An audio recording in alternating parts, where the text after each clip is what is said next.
করেছিলাম জীবনটাকে বাঁচিয়ে নিতে।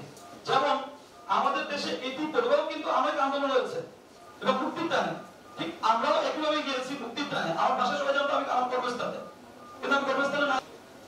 আর আমার স্ত্রী তখন গর্ভবতী ছিল আশেপাশে।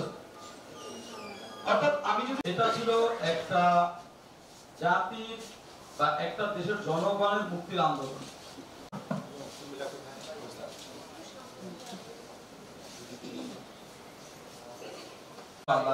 তিনি জীবিত রয়ে গেছেন এবং মৃত্যু থেকে এইখানে টেনে এসেছেন।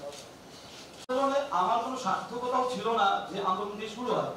যেমন আন্দোলনে আমাদের শুরুতে একটা ডায়লগ ছিল, বেদনার কোঠা। একটা পর্যায়ে আমি আসলে আজান দেয় নামাজের মসজিদে ঢুকি, যখন নামাজ পড়ে বের হই ঠিক সেই মুহূর্তে পিছন থেকে এসে আমাকে জয় বাংলা সন্ত্রাসী, সেই সন্ত্রাসী লোকদের কারণে, স্বৈরাচারী লোকদের কারণে আমাকে চিকিৎসা নিতে হয়েছে পালিয়ে। কারণ আমি আজকে বেশ কয়েকদিন পেয়েছি, মুক্ত সঙ্গে কথা বলার সুযোগ পেয়েছি এবং মুক্তভাবে নিঃশ্বাস নেওয়ার সুযোগ পেয়েছি।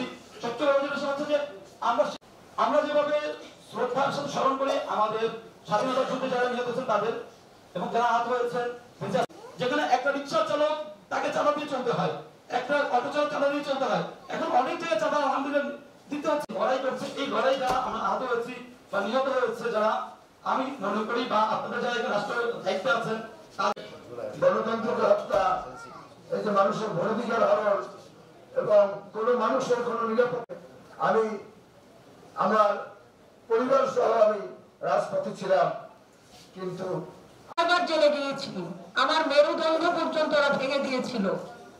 এই বরিশালবাসী অনেকেই দেখেছে সেদিন। তো আজকে বলতে চাই, আমাদের সে যুদ্ধ শেষ হয়েছে জুলাইয়ের এই ছাত্র জনতার আন্দোলনের মধ্য দিয়ে। আমরা চাই বাংলাদেশ একটি ফ্যাসিস্ট মুক্ত বাংলাদেশ হবে। তারা জীবন দেয় নাই, তারা জীবন দিয়েছে বৈষম্যের বিরুদ্ধে। আপনারা জানেন যে প্রত্যেকটা ক্ষেত্রে যখন বৈষম্য শুরু হলো, এরপরে আমাদের মহান স্বাধীনতা যুদ্ধ শুরু হয়েছে। আমাদের পুলিশ কর্মী বলছিলেন যে আপনি মিস করেছেন। আসলে আমি মিস করেছি, কারণ যার সন্তান চলে গিয়েছে সেই শুধু জানে তার বেদনা কতটুকু। আমি বুঝতে পারবো না। আমার সন্তান যখন যাবে, আমার সন্তান যখন নিহত বা শহীদ হবে, তখন আমি বুঝতে পারবো তার এর বেদনা কতটুকু। এটা কোনো বক্তব্য দিয়ে, কোনো পুরস্কার দিয়ে বা কোনো অনুদান দিয়ে কিন্তু এটাকে মোশাহাদার কোনো সুযোগ কিন্তু এখানে নাই।